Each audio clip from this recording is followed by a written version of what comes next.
ട്രിപ്പിൻ്റെ final day ആയിരുന്നു. ദുബായിലൊക്കെ വൺവേകളിൽ ചെറുതായി ഒന്ന് വഴിതെറ്റിപ്പോയി കഴിഞ്ഞാൽ നമ്മൾ കിലോമീറ്ററുകളോളം ഡ്രൈവ് ചെയ്യേണ്ടി വരില്ലേ? ആ ഒരവസ്ഥയായിരുന്നു ഞങ്ങൾക്ക് കൊൽക്കത്തയിൽ സംഭവിച്ചിട്ടുണ്ടായിരുന്നത്. കൂടുതലും നമുക്ക് ചെറുതായി ഒന്ന് വഴിതെറ്റും, ആ ഒരു വഴിതെറ്റിൽ കവർ ചെയ്യാൻ വേണ്ടി നമ്മളൊരു 10 കിലോമീറ്ററെങ്കിലും എക്സ്ട്രാ ഓടേണ്ടി വരും. അങ്ങനെ മിനിമം ഒരു 50-60 കിലോമീറ്ററെങ്കിലും ഞങ്ങൾ കൊൽക്കത്തയിൽ കിടന്ന് ഓടിയിട്ടുണ്ട്. ഉച്ചയ്ക്കൊരു 2 മണിയൊക്കെ ആകുമ്പോഴേക്കും ആർമി ക്വാർട്ടേഴ്സിൽ എത്തുമെന്ന് വിചാരിച്ചിരുന്ന നമ്മൾ എത്തിയത് അന്ന് രാത്രി 8 മണി കഴിഞ്ഞതിന് ശേഷമാണ്. ഒരു 5-6 മണിക്കൂറോളം നമ്മളൊരു ബ്ലോക്കിൽ അകപ്പെട്ടിട്ടുണ്ടായിരുന്നു. ഒഴിവ് സമയം ആനന്ദകരമാക്കുക എന്നാണല്ലോ. നമ്മുടെ ഈ കുട്ടി കുറുമ്പനും സ്നാപ്ചാറ്റും ഉള്ളത് കൊണ്ട് നമുക്ക് സമയം തള്ളി നീക്കാൻ വലിയ പാടില്ലായിരുന്നു.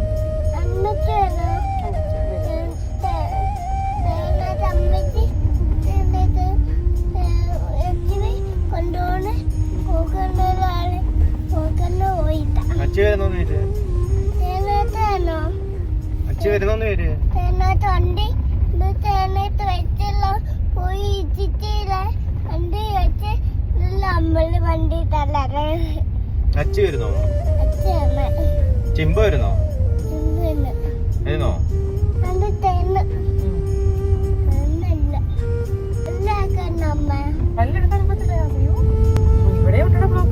അപ്പൊ നമുക്ക് ഉടനെ കാണാം. See you soon.